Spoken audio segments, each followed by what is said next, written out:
Nisimgħu l-kelma inħobbok pa, inħarsu lejn xulxin u ngħidu aħna kemm niswew.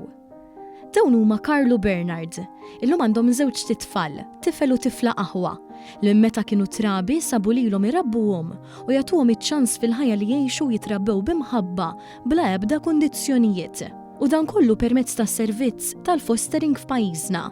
Carlo Bernard qasmu l-istorja tagħhom ma' One News, fejn tkellmu dwar kif il-ħolma tagħhom li adottaw ilha minn mindu żewġu 10 snin ilu, għalkemm id-destin rid li twildu dawn iż-żewġ tfal li kellhom bżonn familja stabbli għal fostering. Dejjem bittir li xtaqna nadottaw.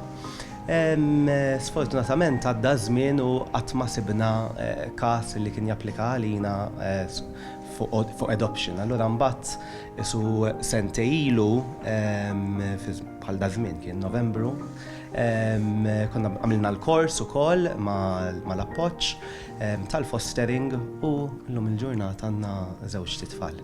Bernard tkellem li f'dan il-proċess mhux kollox wartu żgħar hekk kif minkejja d-diffikultajiet tal-fostering innifsu kellhom jiffaċċjaw il-problemi ta' saħħa li t-tifla qed tgħaddi minnhom. L-akki li għandna lilhom huma l-akki li għandhom lilna ġifieri, again, għexna ħafna aktar żmien l-isptar ġifieri batejna, imma still meta mbagħad tiġi tabib u professur u jgħidlek it-tifla ħajja mhux għax għamilt xi ħaġa tajba jien, iżda ħabba l-imħabba tagħkom. Hemmhekk tmur id-dar, ovvjament temozzjona ruħek, tibki tgħaddi minn żmien naqa' diffiċli, imma mbagħad tara kemm vera tiswanti għax kieku t-tifla mejta llum. Parir li takar li dawk il-koppji l għaddejjin jew jixtiequ jagħmlu dan il-pass u li tgħix ġurnata b'ġurnata għax kull każ hu differenti. Dan kif kull koppja tgħaddi minn proċess ta' assessjar, kors u anke counseling minn ħaddiema soċjali. Xamaluqa, inti ħad tidħol għalija, ħad tipprova tipprepara anke min naħa tal-appoġġ hawnhekk nirringrazzjahom għax jippreparawk mill-aħjar li jistgħu bil-kors u bis-support li jagħtu.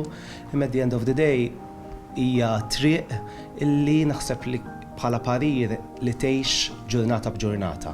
Sostnew ukoll il-ġid tal-fostering u li huma bħala foster parents setgħu jagħtu ħajja oħra lil dawn it-tfal, ħajja li l-familja bioloġika ma setax tipprovdi, dik ta' stabbiltà li kull ġenitur għandu jkun responsabbli minnha. Waħda mill-affarijiet li huma t-tfal għandhom bżonn apparti jħossuhom stabbli u jel imħabba, għandhom bżonn li jħossuhom safe li il-koppja no matter what jiġi xiġri, mhux illum jien irridek u għada le, jew illum jiena ħabbejtek u għada le. Ma tistax tagħmel hekk, ma tfal bħal kull ġenitur, bħal ġenituri anke l-antiki tagħna, li titħobbhom dejjem u jekk jinqal on top, inti lestem biex issewwih.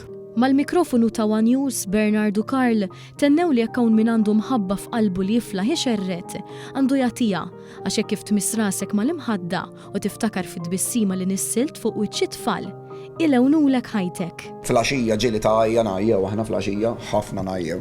Imma mbagħad tħares li t-tifla jew it-tifel u tgħidlek il-kelma nħobbok paġa minn għajnejha tinduna huma tfal sinċiera, fimt?